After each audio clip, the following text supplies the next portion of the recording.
Magandang araw ulit sa inyo mga kaibigan, mga kamotorista. Yan. At andito tayo ngayon sa lugar na ito ng may Gentrias. Sa may lugar kung saan andito yung EPSA. Dito sa may kanan natin, andito yung kung tawagin ay Sesto Gate o Gate 5. Yan, itong lugar na ito sa may kanan.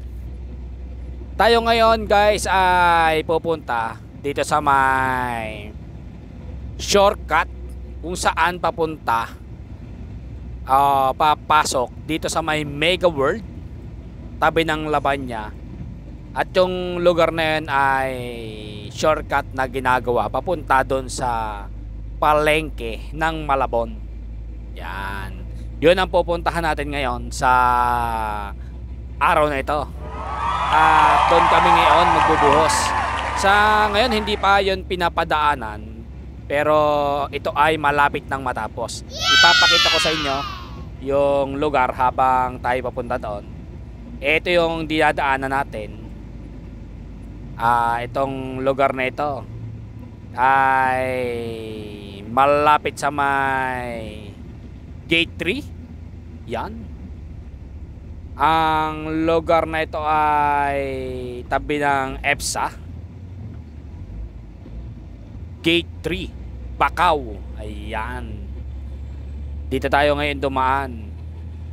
At ngayon ay ito nga yung pupuntahan natin. Yan.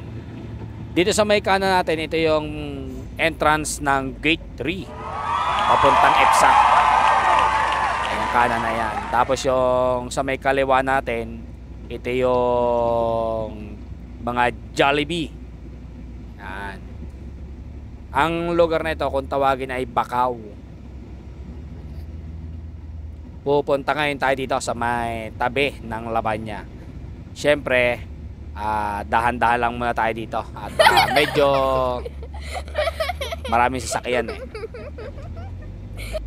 Guys, itong lugar na ito ay po pwede nyong maging shortcut. Hindi na kayo dadaan sa may Tejero.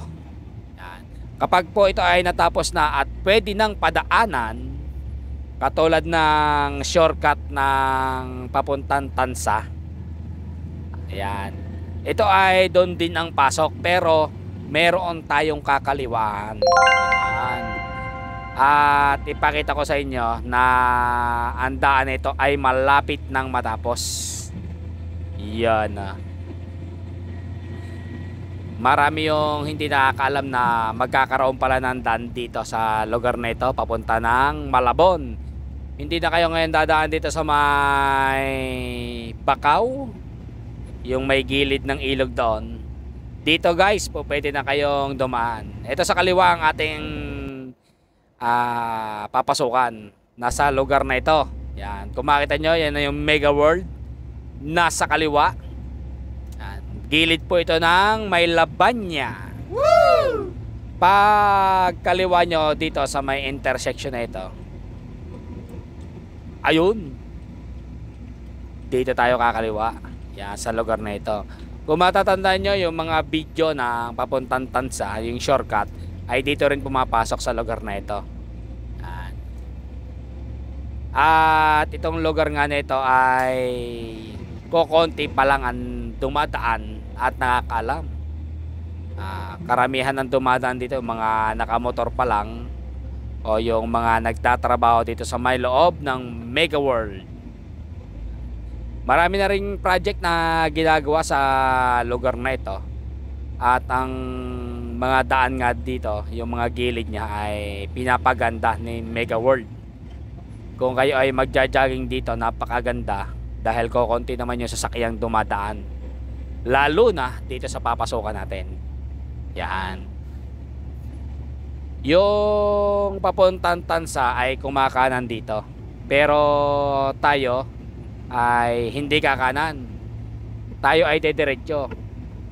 Pero guys, ito ay may harang pa ito ng mga na kanilang barrier, naka-plastic.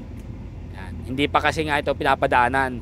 Pero dahil dito ang buhos namin, yan, pakita ko sa inyo yung dadaanan natin. Yan. Yung papuntang Tansa ay kumakanan, pero tayo ay dito. Kakaliwa tayo ngayon dito sa lugar na ito. Ayan. Pagkaliwa natin dito guys, ito ay diretso na. Kung makita nyo dito, yan, maganda na yung lugar na re. Yan, sa may kanan na yan ay patuloy nilang pinapaganda.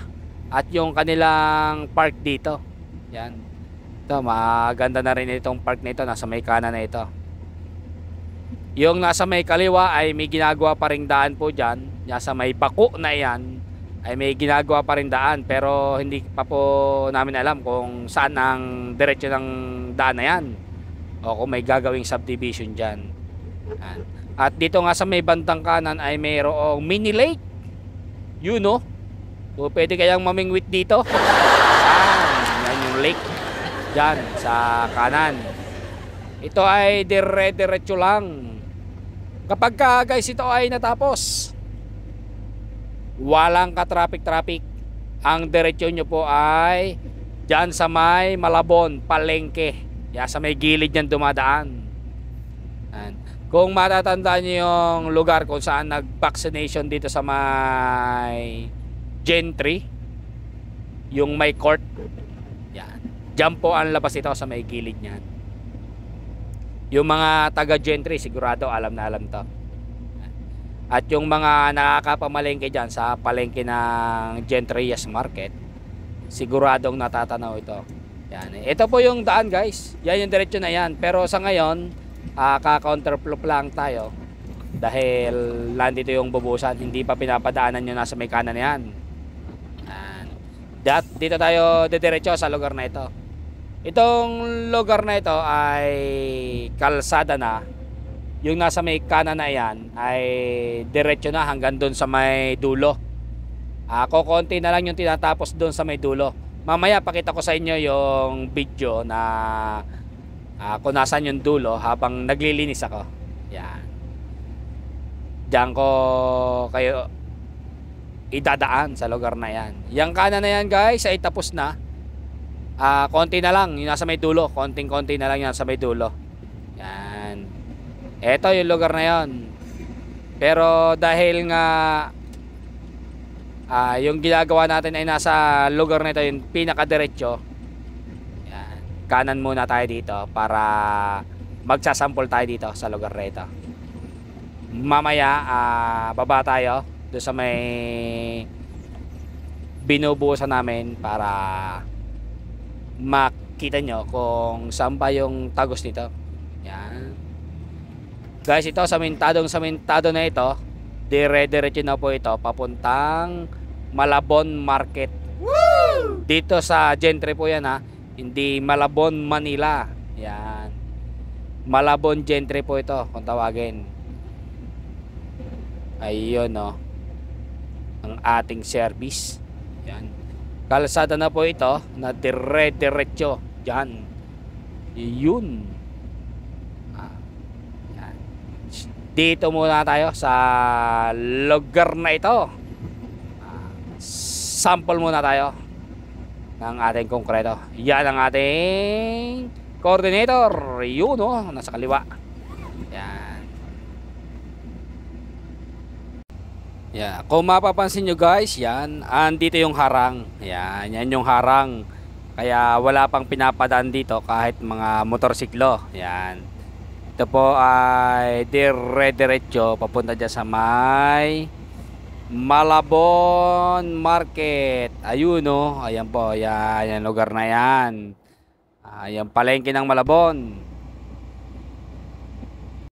At ngayon puntahan natin yung may dulo nito ng kalsada na ginagawa na ito.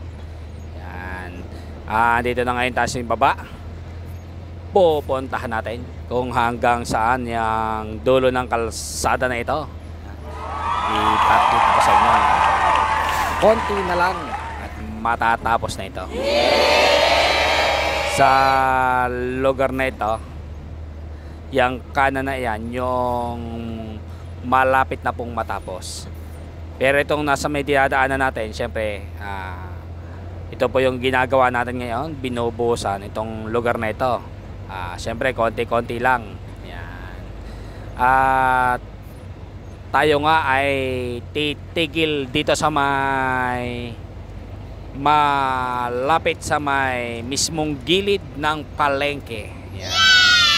Dito raw kami maglilinis ng truck sa lugar na ito. Yan.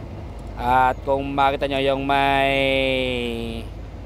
tangke ng tubig na yan, yan na po yung mismong palengke. Yun o. At itong lugar na ito ay ginagawa pa rin. Yan, nilalagyan po ng rebatement yung kaliwa. Yan. May mga tropa tayo na nag-aayos pa rin dyan sa may kaliwa na yan ng rebatement. Yan. Kung makita nyo, hanggang dito po yung kalsada na. Hanggang dyan na po. At konting-konti na lang, malapit na po ito matapos. Pwede na ring madaanan. Yan. Napakagandang shortcut po nito. Dahil nga po diretsong diretso. Ayan o, konti na lang o, kalsada na. May mga puno na yon, kalsada na po yon. Ayan. At yan po yung ating dulo sa ngayon. Yan. Hanggang dyan lang muna. Yan. Konting-konti na lang oh. Kalsada na. Yun oh. At ito nga pala yung gilid ng palengke. Kung makita nyo, yan yung school. Ayun oh. Ang school. At ito yung mismong palengke. Itong nasa gilid nito. Yan, nasa gilid po tayo. Sa may kabila. Yan. Palengke. Kung mapansin nyo, talagang napakalapit na. Malapit na itong matapos. Konting kembot na lang. At matatapos na ito. Yun, oh. At hanggang dito na lang ulit ang aking video. Salamat sa inyong panonood. At huwag din kalimutang mag-subscribe. Thank you!